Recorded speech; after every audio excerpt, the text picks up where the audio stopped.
which is way less expensive than I'm assuming what they're gonna cost if you buy them on board. Another interesting one to check out here is the wine tasting. This is an unbelievable value. I almost wanna say that this is a typo. How can this be true? Because what is included here is 2 glasses of red wine, 2 glasses of white wine, and 1 glass of sparkling wine. So that's 5 glasses of wine for $18.40. How can they even offer that price? It is Sunday, July 16th, 2023, and on this week's edition of Sunday Sofa Time, we're talking about cruise ship drink packages.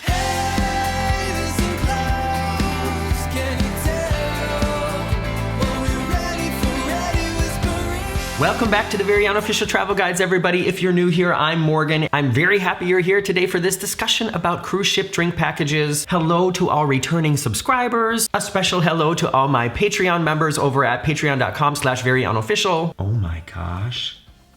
Look at what is crawling on my laptop.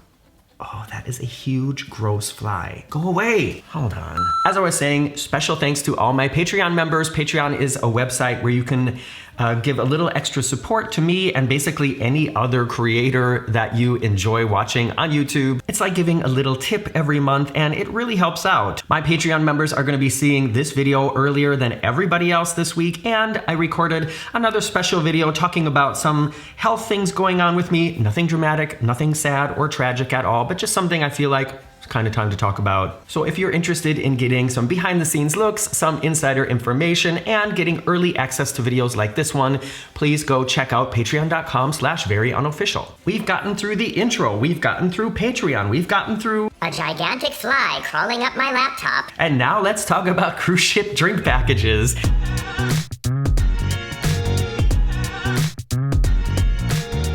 As I mentioned in last week's Sunday Sofa Time, my next cruise adventure is going to be with the Costa Smeralda. Costa is an Italian-based brand that is in the Carnival cruise line family. They do mostly cruising in the Mediterranean, and I have cruised one time with Costa in the past, and it was a very interesting, kind of different experience that I didn't hate. The ship I'm gonna be cruising on is one of the biggest cruise ships in the world. It is the Costa Smeralda. I know a lot of you also watch Emma Cruise's videos, and Emma cruised on this ship. So I'm excited to check out this huge ship, the interesting design aspects of it, try out the food, and just see what it's like. And one thing, one discussion point that people talk about so many times when they're cruising, especially people who are new to cruising, is what is this drink package? What does it include? And is it worth it? My answer to that is almost always no, not worth it. But in this case, on this cruise, I think this is probably definitely worth it. And the thing that makes Costa so special, and this is something I want to discuss with all of you, is I don't think that there is any cruise line that offers so many variations of the drink package as Costa does. So let's just go over to the Costa website here. I am signed into my Costa, and you can see here 17 days, 9 hours, 31 minutes until my cruise. Still have so much to do before then, but it's always that way. Down here, I can see the wines and beverages. Let's give a little click on this and just take a look at all of these different options. And we're gonna click on some of these too and go into the details. But honestly now, for my frequent cruisers out there, please let me know now or after we go into some of these things, can you think of any other cruise line that offers so many different variations?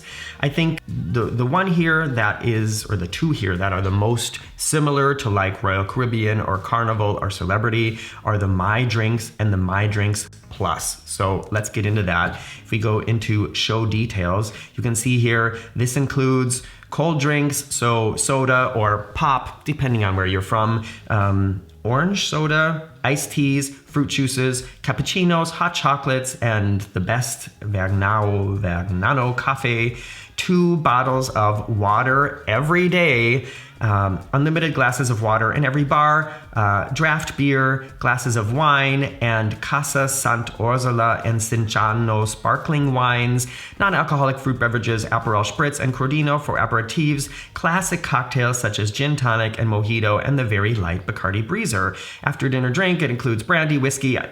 I guess I don't need to go through and read all this because it's there. You can see it. This is basically a drink package which includes soda, beer, wine, and basic cocktails. And for my 8-day cruise, they're only asking 245 euros, which is around, let's say, 260 US dollars. And when you divide it by 8 days, which I'm going to ask Siri to do because I'm terrible at math, can any of you do that in your head just really quickly? It's probably way easier than I think. What's 260 divided by 8? So it's like 32.5 US dollars a day for the basic drink package, which includes beer, wine, soda, and basic cocktails. That's not bad at all. I think on our last Royal Caribbean cruise, I think that the drink package was over $60 a day, and that's just not worth it to us. When it comes to things that we spend money on while cruising on the ship, alcohol is always really high on the list because we really enjoy wines, we enjoy trying new wines, and we have bought bottles of wine on ships. Of course, on my last Royal Caribbean cruise, a lot of you were so generous and so friendly and sent bottles of wine to our cabin. So thankful for that. But then we also did try several bottles of wine on board as well, and that kind of racked up our bill. So, 245 euros, around like 30 euros a day. This is a huge, super good deal. So let's go and look at the higher version of this, My Drinks Plus. It took me a while to figure it out here, but the main difference with this one is it includes top shelf liquor. So this is all soda, beer, wine, water, all that kind of stuff, and then top shelf spirits. This is 322, which is like, let's say, I don't know, 335 euros or 335 US dollars. What's 335 US dollars divided by 8? That's around $41 a day for the top shelf drink package. This is a really good value. This is something that, if you're considering a Mediterranean cruise, might make Costa more interesting for you if you haven't already sort of put them in your pool of interesting cruise lines. For my frequent cruisers out there, can you think of any other cruise line that offers the top shelf drink package for like $41 a day? I can't. I don't think there is one. Let's look at some of the other things here. They have so many different options here. For instance here, 100% alcohol-free, 40 beverages for 135 euros for the cruise. I was interested to see what this is, and it says here it includes all non-alcoholic beverages from the bar drinks list. That includes juice, cold tea, cordials, and non-alcoholic long drinks. So like virgin daiquiri and stuff like that. Well, although is a virgin daiquiri a long drink or a virgin cocktail? Instead of saying, all right, you have to pay this much to get unlimited drinks for the cruise, you can pay a little bit less and just get 40. And I think that's just, it's nice to have that option. What's 135 divided by 8? It's like 17 euros a day for 40 beverages. Or wait, there's a better way to do this. What's 135 divided by 40? Yeah, it's 3 euros 40 per beverage, which is way less expensive than I'm assuming what they're gonna cost if you buy them on board. Another interesting one to check out here is the wine tasting. This is an unbelievable value. I almost wanna say that this is a typo. How can this be true? Because what is included here is 2 glasses of red wine, 2 glasses of white wine, and 1 glass of sparkling wine. So that's 5 glasses of wine for $18.40. How can they even offer that price?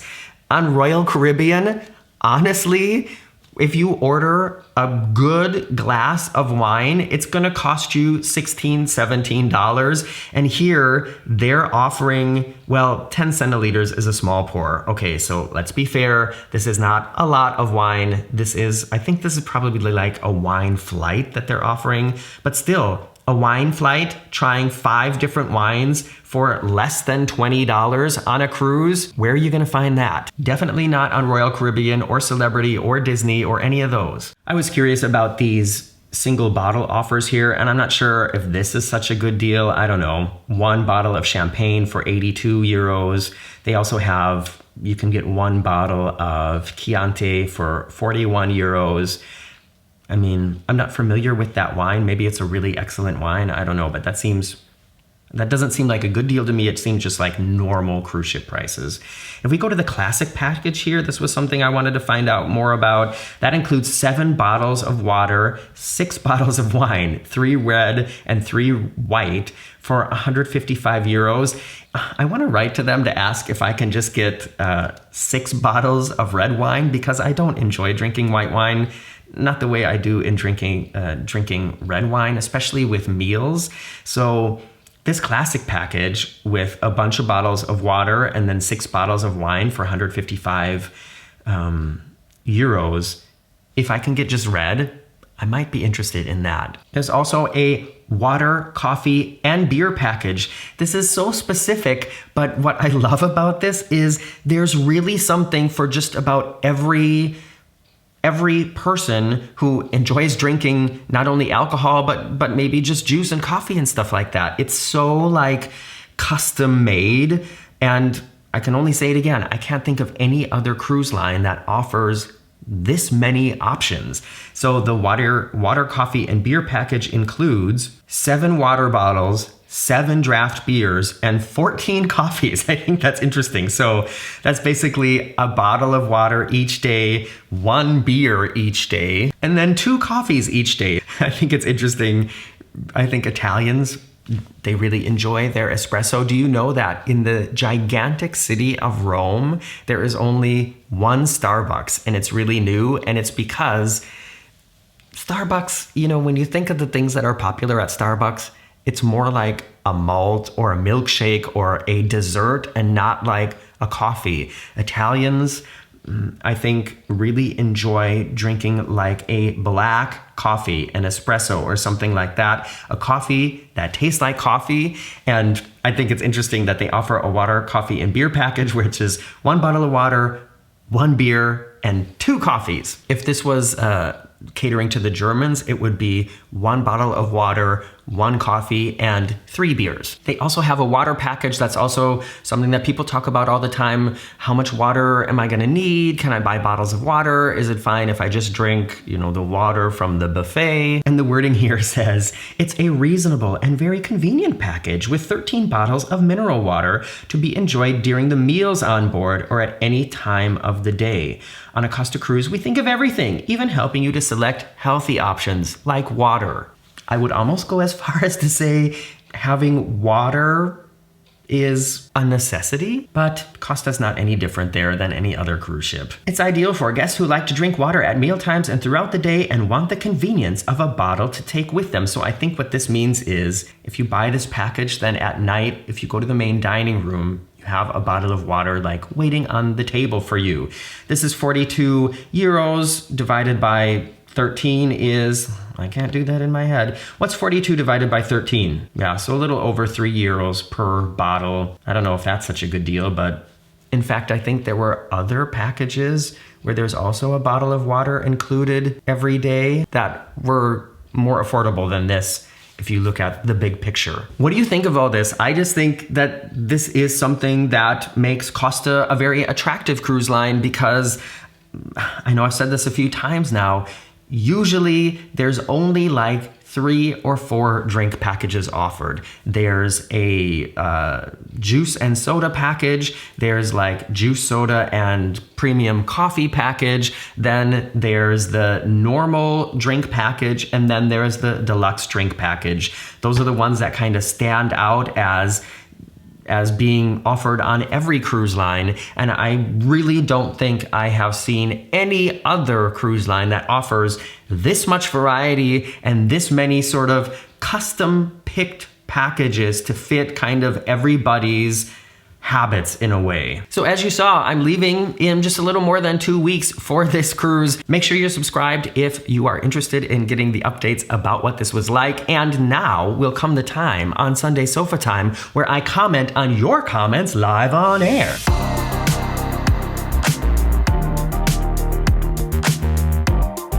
This is something I try to do every week here on SofaTime to interact with you, to answer some of your questions. If you do comment on one of my videos, I also usually try to answer if there are questions or requests. I usually try to get to those and make sure I can help everybody. And then I always pick some of them here in front of the red sofa to talk about here live online. Well, I mean, I'm live right now. You're not seeing this live, but you know what I mean. And one thing I wanted to say is the last video I uploaded here, it was not Sofa Time. It was our tour of the Sequoia Lodge hotel at Disneyland Paris, comparing kind of what that hotel is like compared to some of the bigger resorts at Walt Disney World in Florida. I talked about the price, and the price, you know, averages between like around $800 a night. One thing I forgot to mention in that video that I just kind of wanted to clear up here for anybody who may have seen that video is the price also includes park hopper passes. So yes, $1,000 a night for what they're offering as far as a hotel goes is a ridiculously high price, which isn't anything new for Disney. But when you consider that that price also includes the park tickets, then I don't know, it gets a little bit more reasonable. Like I said, I forgot to mention that in the video, and I just wanted to clear that up for anybody who may have seen it. That being said, in last week's Sunday Sofa Time, we talked about the Costa, the ship, and this cruise that I will be leaving on. These comments are on that video. The first one is from Vicky Nard BIV. Vicky says, I reached out to Vacation at Sea to see if I'm approved. Thanks for the tip. Cruise lines offer travel agents some great deals, but it can be sporadic. So I'm looking forward to using this site. In last week's Sunday Sofa Time, I showed you this discount website that I am lucky enough to have access to. And I also showed you how you could possibly become a member of this website, which is just for people who work somehow in the travel industry. Vicky is a travel agent, and our conversation continued in the comments on YouTube. And I know Vicky, with her travel agent credentials, very quickly got approved to use this site. So go check that out if it's something you're interested in. And if you work in an airport or for an airline or maybe even a theme park or a resort or hotel or anything like that, I think you will be able to get verified, and then you'll be able to get some pretty good discounts on cruises. It's the site that I use, and so I have gotten cruises there for like less than $500. Next comment is from Heiko Hamburg. Heiko writes, there are people who make the same mistakes over and over again. For example, cruising with Costa in the middle of the Italian summer holidays. Spoiler alert, Heiko's talking about me. Nevertheless, of course, I wish you a nice cruise, as nice as it gets with millions of screaming children around you. Yes, I know that it's going to be exactly like that, and I'm almost kind of looking forward to having all that drama. I have cruised on MSC, I've cruised with Costa before, and the energy when there's a lot of people from Italy around, it's a little bit different than when it's a lot of German people or a lot of American people. And I'm sure there are going to be moments where I'm thinking, why did I do this? But I also think it'll be interesting to kind of show you the contrasts. Final comment is from Colleen Haston. Colleen writes, my last cruise was the Carnival Venezia. It was a Costa ship. That is the only other Costa cruise I've done was on the ship. That is now the Carnival Venezia. So small world. Colleen also asks, where do you stay when you're in Barcelona? And I usually stay in a hotel. So thanks everybody for coming to Sofa Time this week. I'm just kidding. Colleen, I usually stay in, I think it's called the St. Anthony area of Barcelona. Hold on, let me look. When I'm in Barcelona in a couple weeks, I'm gonna make a dedicated video about this, about how easy it is to get to the cruise port in Barcelona if you are planning a Mediterranean cruise. I highly recommend trying to look for one that starts and or ends in Barcelona, just because it is so easy and convenient to get to the port there. So this is the area that we usually try to find a hotel. I mean, when Marcus is coming with me, or I when I'm going alone, somewhere between Parallel and La Rambla, somewhere in this triangle, basically. It's very touristy, it feels safe, there's a lot of restaurants and bars there, and it's an easy walk down here to this sort of peninsula in front of the World Trade Center, and that's where you can get the really cheap bus over to the cruise port. So that's where we always try to kind of stay. And we don't have one hotel that we always pick. We like to try new, different places, and I don't think we've ever really been disappointed. So that's my tip. And like I said, when I'm there in a couple weeks, I'm gonna be doing a more detailed look at what this neighborhood is like and where you get the cruise bus and all that kind of stuff. So once again, make sure you're subscribed and check back if you want to see that. All right, everybody, thanks for hanging out on this Sunday or whatever day it is you've chosen to watch this video. I'm Morgan from the Very Unofficial Travel Guides, and I hope to see you back here soon. Bye-bye.